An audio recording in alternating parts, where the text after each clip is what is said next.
जाओ बेटा, आराम कर लो थोड़ा, जाओ कमरे में ले जाओ इसे। मैं तुम्हारे लिए चाय लेकर आती हूँ, तुम अंदर जाओ।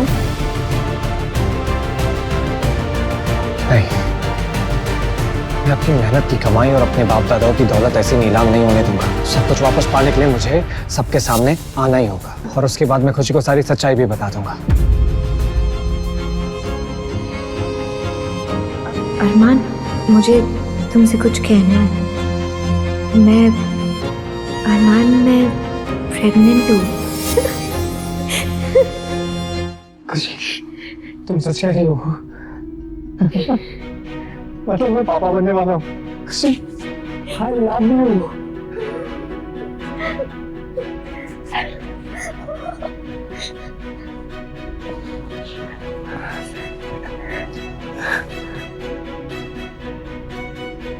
अपने होने वाले बच्चे के लिए सब कुछ वापस हासिल तो मैं करके रहूंगा, लेकिन इस वक्त मैं खुशी को अकेला नहीं छोड़ सकता। अरमान, क्या सोचने लगे? खुशी, तुम्हें अब सिर्फ अपना ख्याल नहीं रखना है, हमारे बच्चे का भी ख्याल रखना है, और उसके लिए तुम ऐसे दिन रात काम नहीं कर सकती हो। मेरे कहने का मतलब है कि मुझे लगता है हमें अलग घर में शिफ्ट हो जाना चाहिए। क्या हुआ? और पापा, वो यहाँ सारा काम अकेले कैसे करेंगे? जानता हूँ तुम अपने पापा की फेवरेट हो, लेकिन वो मेरे भी तो पापा हैं, मैं उनकी फिक्र करता हूँ, इसलिए यहाँ पर मैं उनका हाथ बटाने आता रहूंगा।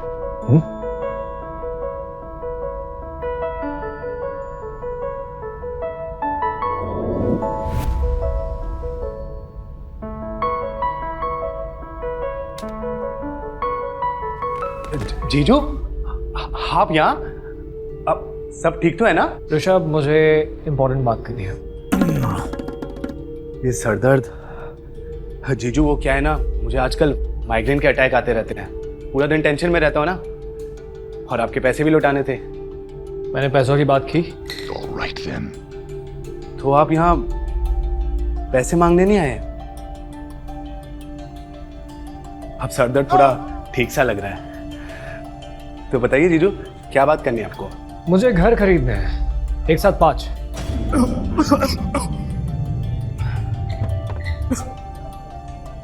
पांच घर?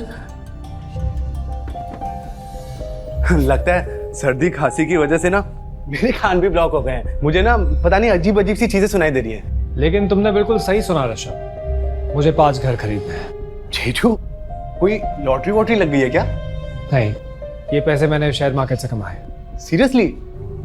जीजू यार, मुझे भी कोई ट्रेडिंग वेडिंग सिखा दो ना, अगर 1-8 करोड़ बन गया ना तो मैं भी अपना घर ले लूंगा, लेकिन मुझे तो 5 नहीं चाहिए, मेरे लिए तो एक ही काफी है। सिखाऊंगा, सब सिखाऊंगा, लेकिन अभी मुझे कोई डेवलपिंग प्रोजेक्ट के बारे में बताओ।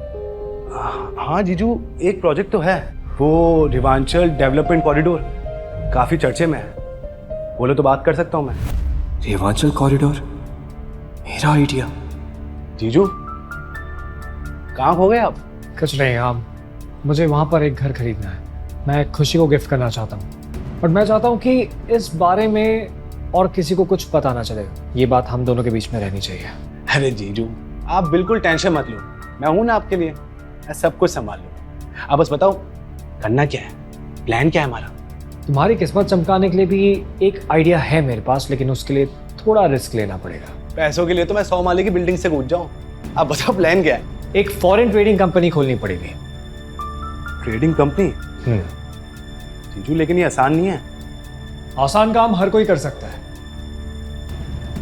उसके लिए अरमान मल्होत्रा की क्या जरूरत है? 20 लाख ट्रांसफर कर दिया, पेपर वर्क और कंपनी के रजिस्ट्रेशन के लिए इतने काफी होंगे। हाँ, जीजू, कंपनी का कोई नाम सोचा है आपने? बुरे दिन काफी हो गए, अब समृद्धि की ओर बढ़ना है, प्रॉस्पेरिटी। पर नाम क्या है? यही तो नाम है, प्रॉस्पेरिटी रियल्टी। हे भोलेनाथ, 2 महीने पहले इस बंदे को मैंने कचरे के बाहर देखा था। हे ऊपर वाले, थोड़ा प्रसाद तो अपने इस भक्त पे भी गिरा दे।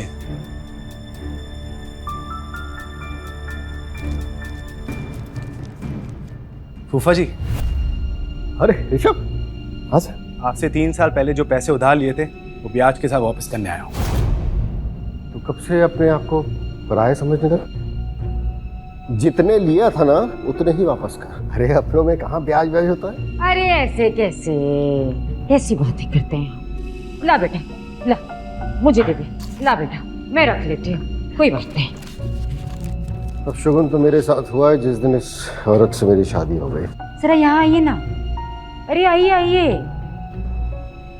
एक बात तो बताइए, मुझसे बिना पूछे इस भिखमंगे को आपने पैसे कैसे दे दिए? कौशल्या, उसे पैसे की जरूरत थी और मैंने पैसे खुशी की माँ के अकाउंट से दिए हैं। तो फिर तुमसे क्यों पूछते? अब उसके मरने के बाद उसकी सरदर्दी मेरी सरदर्दी बन गई ना, तो उसके पैसे मेरे पैसे कैसे नहीं? अरे अरे छोटी बुआ, क्यों फालतू में अपना खून जला रही हैं? इतनी यंग दिखती हैं, फालतू में झुर्रियां पड़ जाएंगी। वैसे फूफा जी, हाँ मुझे आपसे एक और हेल्प चाहिए थी। हाँ बोलिए। अभी तो लक्ष्मी जी पधारी है, उनकी वापसी की भी तैयारी कर ली तुमने? छोटी बुआ, मेरे क्या दिन भर गए हैं जो मैं आपसे पैसे मांगूंगा? फूफा जी, दरअसल में बात यह है कि मुझे ना खुशी के डॉक्यूमेंट्स चाहिए। मैं एक प्रॉपर्टी में इन्वेस्ट करने वाला हूँ, तो सोचा एक घर खुशी के नाम भी कर दूं और साल भर में जब घर बिक जाएगा अमाउंट का आधा आपको दे दूंगा। देखा, कोई सगा भाई भी आज के दिन ऐसा नहीं करता जितना ये कर रहा है। तो मैं डॉक्यूमेंट लेकर आता हूँ। अरे रुको रुको, ऐसे कैसे डॉक्यूमेंट लेकर आता हूँ? बड़े उतावले होते हैं। बैठिए ना।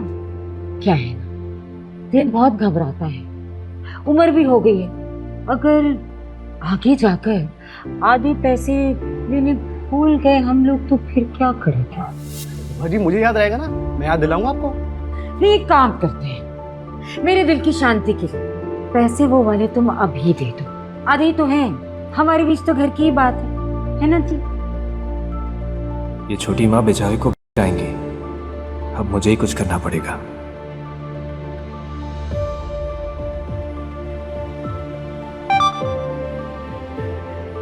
अरे बुआ जी, सच बताएं तो फिलहाल हमारे पास देने के लिए कुछ नहीं है, पर आपके लिए एक रिस्क ले सकता हूँ। कैसा रिस्क?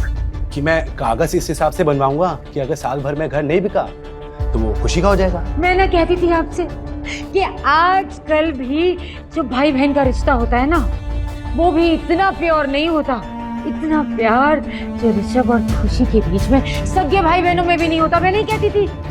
जी बुआ जी। भगवान जहर भी मंगवा दो तुम्हारे लिए। देखो, मेरे रहते हुए ऐसी कोई डील नहीं होगी। घर बिकने में कभी कभी टाइम ऊपर नीचे हो जाता है, इसके लिए मेरा भांजा क्यों नुकसान उठाएगा? नहीं, कुछ नहीं होगा ऐसा।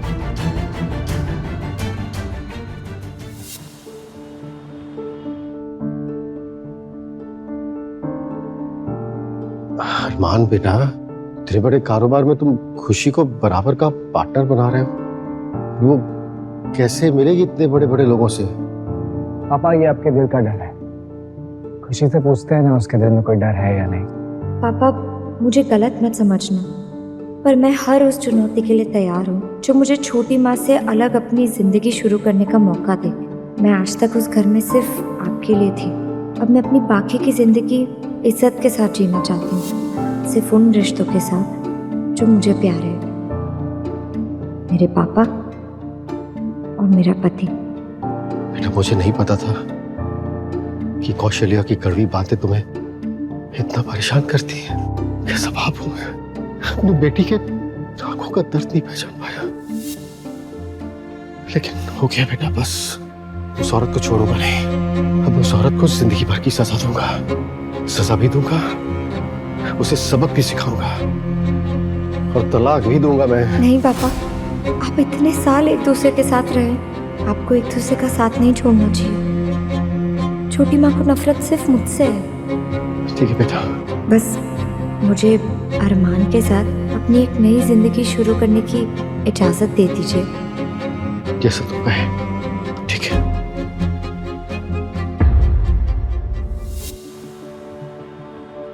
कांग्रेट्स जीजू, ये रहे सारे पेपर्स। अब हमारी कंपनी प्रॉस्पेरिटी रियलिटी ऑफिशियल हो चुकी है।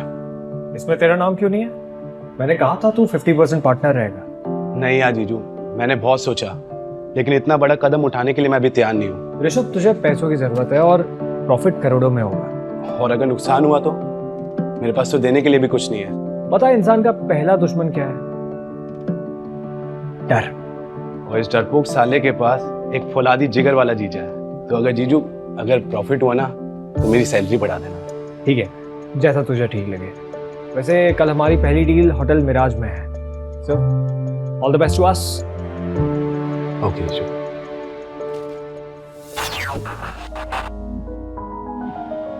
Hello Armaan, what's going on यार? मैं न्यूज़ देख रहा था और ये न्यूज़ वाले क्या बता रहे हैं कि तेरे कंपनी ने तेरा डेथ सर्टिफिकेट पब्लिक कर लिया है। जानता हूँ, लेकिन जिसने मुझसे मेरी जिंदगी छीनने की कोशिश की है, अब उसे सजा देने का वक्त आ गया। लेकिन उससे पहले मुझे वो सब कुछ हासिल करना है जो मैंने खोया था।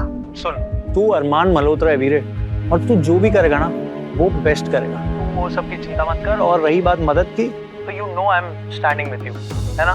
तू बस हुक्म कर। मैंने फॉरेन ट्रेड का काम शुरू किया और उसके लिए मुझे भरोसेमंद लोगों का साथ चाहिए। ठीक है, डन। तो कल शाम 4 बजे एक perfect and a beautiful French wine की बोतल तेरा इंतजार कर रही है। खास वाली रेड वाइन। बोतल में नशा या धोखा, क्या पता। अब क्या मतलब? कुछ नहीं यार, जाने दे। किसी को पता नहीं चलना चाहिए कि अरमान मल्होत्रा वापस मैदान में उतर चुका है। ठीक है। ऐसी और भी कहानियां सुनने के लिए डिस्क्रिप्शन में दी गई लिंक से डाउनलोड करें पॉकेट FM ऐप।